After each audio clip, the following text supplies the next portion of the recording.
Makhulu, or in the local language, the Big One, was said to be born into the original Sparta Pride in the year 1998 after his fathers, the 5 West Street males, took over the legendary Pride.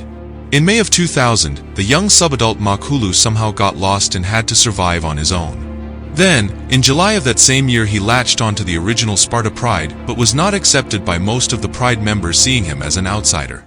However, his 5 fathers somehow remembered their boy, tolerating him and allowing him to stay despite now coming of age. Makhulu became an important member of the Pride and kept the Pride well fed by leading in big hunts as his fathers aged. Incredibly, as he reached maturity in 2002, the aging West Street males allowed him to join their coalition and help them reign longer and hold off their younger competition. Together they fought off formidable coalitions such as the Roller Coaster, Split Rock males and the original Mlowathi males.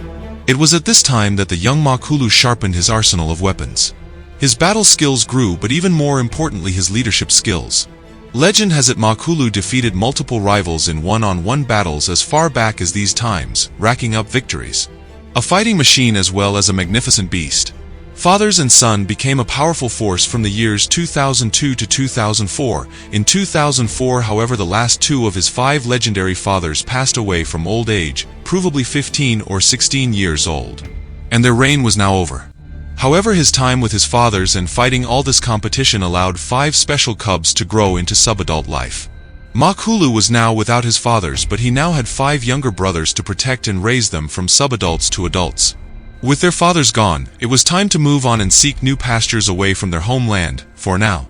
From 2004 to 2005, the now prime, battle-tested Makhulu groomed his 5 brothers and built a powerful, mythical coalition through trial and error.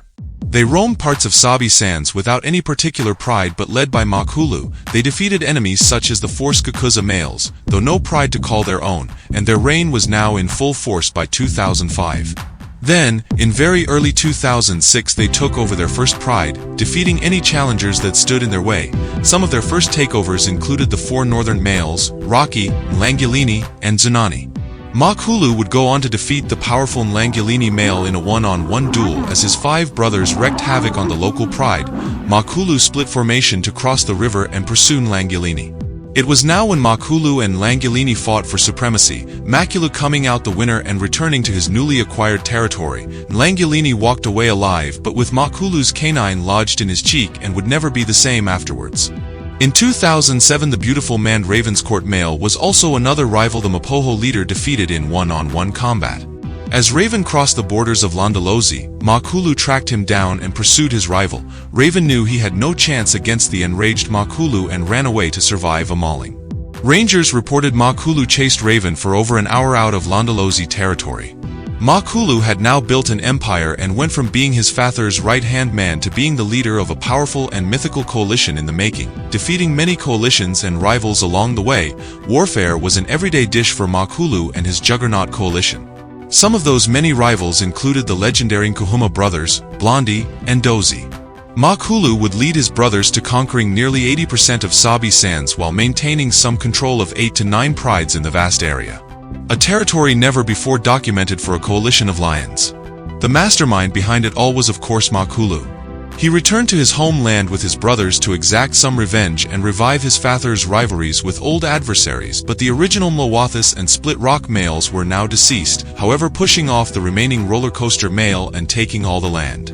By 2008, nearly all of Sabi sands was now Makhulu's domain as well as his brothers.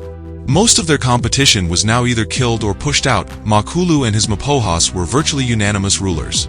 Just before the end of 2008, tensions, need to defend and desires to explore their huge territory mounted. Makhulu and 3 of his brothers stayed in the western sector while the 2 youngest Mapogos headed east and protect the exposed borders in the north, east and south. Huge demand from such a vast territory was inevitable, a foreseeable split. New challenges were thwarted and defeated despite being split, but their footing was very well extended. Makhulu continued to lead his western brothers into a harmonic reign in the west, raising cubs and crushing occasional rival opposition, but the east was a chaotic and constant battleground that his 2 youngest brothers were fighting intensely in, defeating rival after rival even in outnumbered situations, defeating countless rival males, but for how long was the question. It was in one of these huge territorial defenses that Makhulu's beloved brother Kinky Tail fell. His bravest coalition brother had fallen in battle. After the Eastern Mapohos defeated 5 new younger rivals and killing one of them, Kinky Tail and 4 of the remaining rivals found each other again. He chased them and then launching himself without a second thought at the 4 enemy rivals and would die fighting. The East had fallen with the North and South territories becoming vacant with Kinky Tail's brave last stand. The remaining of the Eastern Mapohos Mr. T ran back to the west to rejoin Makhulu and the other 3 Western Mapohos after nearly 2 years. Makhulu allowed Mr. T to rejoin the coalition. Just because of Makhulu's strong and wise leadership, the Mapohos conquered a huge territory. Mr. T tired to challenge him few times, but Makhulu beat him up and he had to leave the coalition. Some even claims that Mr. T was responsible for the death of Kinky Tail. However, the Mapohos were now declining in age, but Mr. T's retreat to the west signaled something in Makhulu's eyes. Something was wrong as Kinky Tail was not present. Payback was on Makhulu's eyes. Despite declining in age, his eyes were once again filled with desire. The fearless leader Makhulu once again mounted his destructive force and led his 4 remaining brothers into a search and destroy mission. Roaring and tracking the opposition with Makhulu leading the way, the aging Mapohos received no answer from the new rivals as their rivals avoided the enraged Mapohos. However, a ranger reported seeing the 5 Mapohos chase the 4 new rivals back to the east and close to the Kruger. With this new event, Makhulu and his 4 brothers, content with chasing their rivals, returned to the western sector, but with the Mapohos aging, the east, north and south were no longer in the plans of the Mapohos. But the new challengers would never approach the west, where Makhulu and his Mapoho brothers would await them with deadly force. The west would be their main concern now, as they had cubs and prides to protect.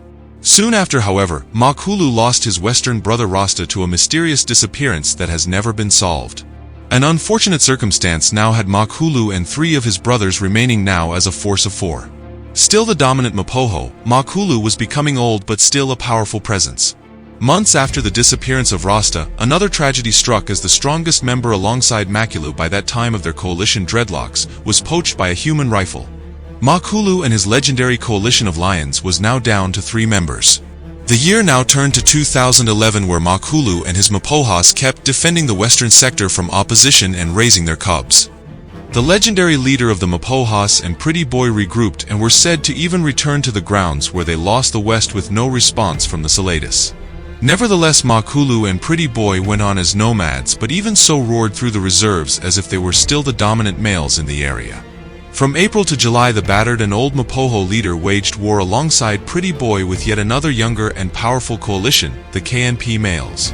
A warfare that culminated in a bloody fight at the end of July.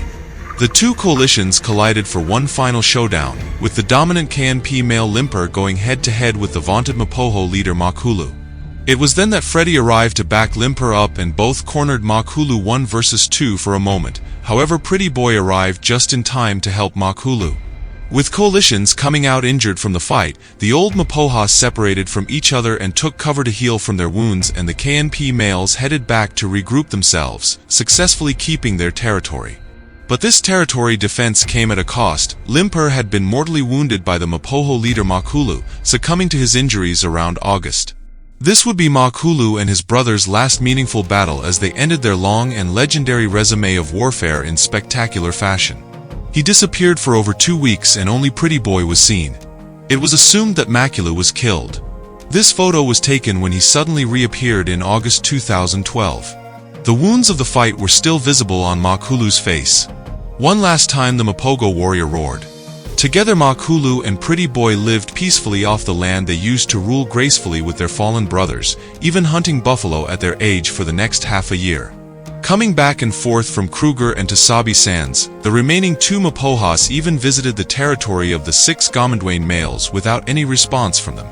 Back on Sabi Sands, on one occasion Makhulu took down a big buffalo for his ailing brother Pretty Boy, who was now reportedly being slowed down by the dreaded disease, TB.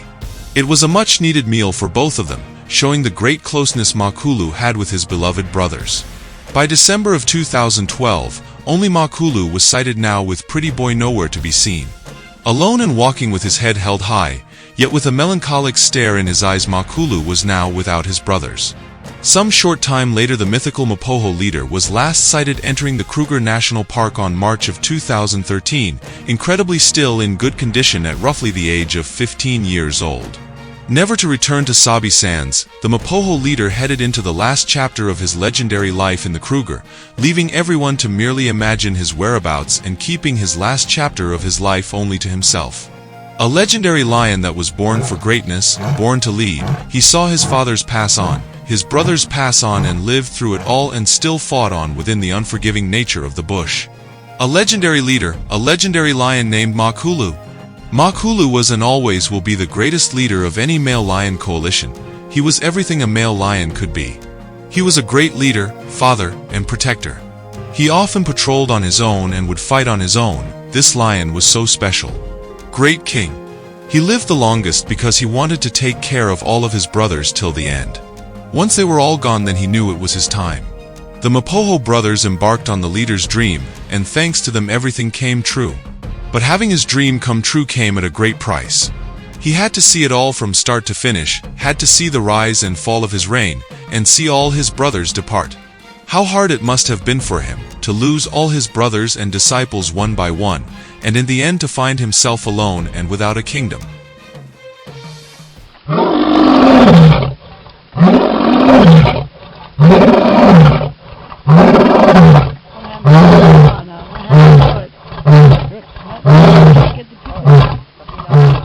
It may seem tragic, but perhaps nature would have preferred that this was the end of him, instead of being killed by other lions. He was too great to deserve to be killed by an animal. Who but nature itself to take his life, after having created him with so many special attributes? Only another Makhulu would be worthy of ending him. And as far as we know, neither before nor since has there been a lion as special as Makhulu.